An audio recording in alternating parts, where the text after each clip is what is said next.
Hello everyone, and welcome back to yet another chapter of Satsuhime's grand adventure. In the last episode, we learned about the wind, learned more about our favorite idiot, pulled a sword out of a stump, and picked up a new hobby. What could be in store for me in today's grand adventure? Only one way to find out. Now let's get started.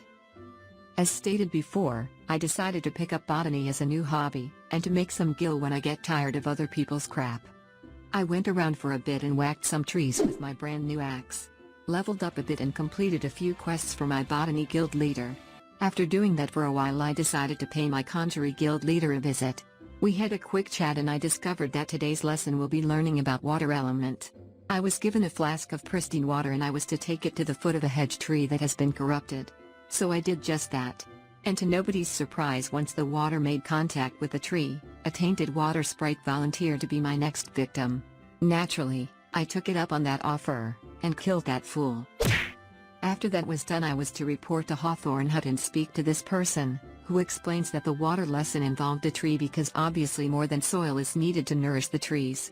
He explains that water is the lifeblood of the 12's wood and without it, nothing will grow.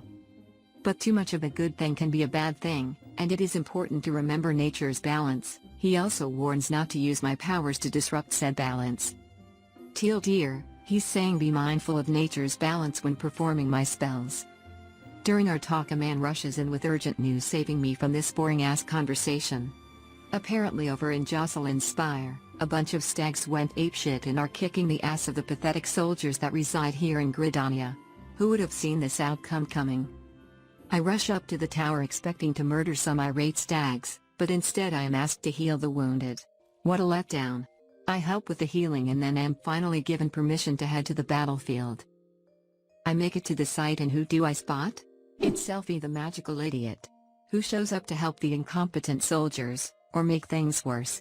The epic battle rages on and I can't help but notice someone is missing from the battlefield. Then I remember her silly ass can't use offensive spells, so I do all the work. Once the battle ends though, Selfie finally gets her chance to shine, and gives yet another embarrassing display of incompetence. The guild leader approaches and says, "I will not see you repeat your mother's mistakes." And the idiot swiftly replies, "My mother never did anything wrong." And then scurries off into the forest like a mentally challenged squirrel, and I am tasked to go follow her. Oh joy. Reluctantly I ask Selfie what seems to be the problem, and she exclaims that when she casts spells nothing happens. And when she reaches for her power, nothing seems to be there.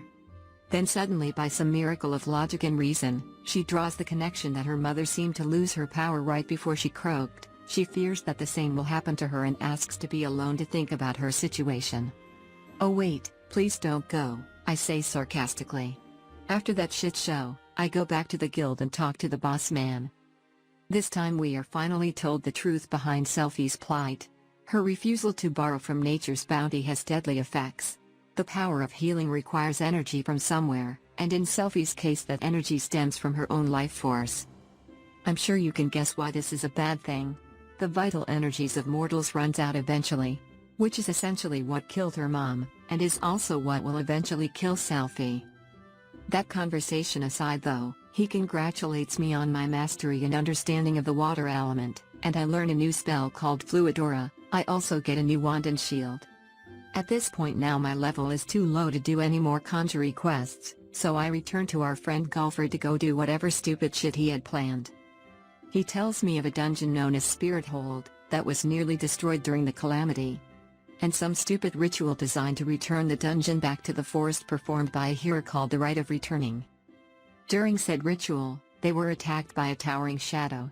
He seems to think that this attack's timing is too good, and that it will disrupt the bond between man and elemental, and he sends me to go investigate the situation because his soldiers are busy dealing with the Ixal, or more likely, being lazy and incompetent.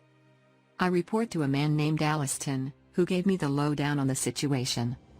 He tells me the shadow figure manifested without warning, and attacked the hearer, and he wants me to go find out if they survived. Arriving at the dungeon I see that all involved are injured, but not killed, so I rescue them and they flee the area. When I make it to the hearer though, a masked man in hiding summons a golem to be turned into a pile of rubble, observes the ensuing battle, and then flees. A few moments later the small one and the airhead shows up, A strange power activates in me that allows me to see past events that took place involving these two. In this vision they bicker back and forth as they usually do, and then talk about the Calamity, the Garleans, the previous Heroes of Light, and the Primal Garuda. They got a strange energy reading with some device they used, which apparently led them to the Lifeman stump where we first met. After that expositional flashback, further explanation of the rite of returning is thrusted upon me. Despite the fact that I couldn't give a single fuck about this crap. They explain it is an expression of gratitude to the elements, and the hero was attempting to offer the dungeon back to the forest in an attempt to give the elements their due. Next they finally properly introduce themselves as Ida and Papalymo, and take their leave again. But before they do the little one seems to think he knows me from somewhere, but drops the issue and moves on. I head out and inform Aliston that everything has been handled and am told to report my finding to Mother Mione. I fill her in on what took place and she tells me I must keep my mouth shut about the whole thing, and that I should not rile up the public until the hearers make their will on the matter known. Little does she know I'm gonna forget about this whole thing in like 5 minutes. Outside of that, I am given permission to have my own living quarters and gain access to guild leaves and hests. I head up to check out my new digs, then head out for more of my grand adventure. After wasting my time with more worthless drivel, Mother Mione tells me to head to the central shroud to do some quests there. I unlock the guild leaves and test them out. They seem to be a really useful way to learn combat tactics and get some easy XP to level up, plus you get to kill creatures, and that's always awesome. After screwing around with that for a while I go to talk to Keitha in the central shroud to see how I can be of assistance. She tells me that one of the beasts in the area has broken one of her chocobo eggs. Now if you remember what I said about the #1 rule I live by out here in these streets, you should understand why these creatures must suffer my wrath. I pop over to talk to Rosaline, who points out the fact that these thieving little creatures are a nuisance in the best of times, but now we can add trespassing and chocobo murder to their list of transgressions. She points me in the direction of the little bastards, and I go to distribute justice upon those pathetic creatures. After that, I return to her to tell her the deed is done.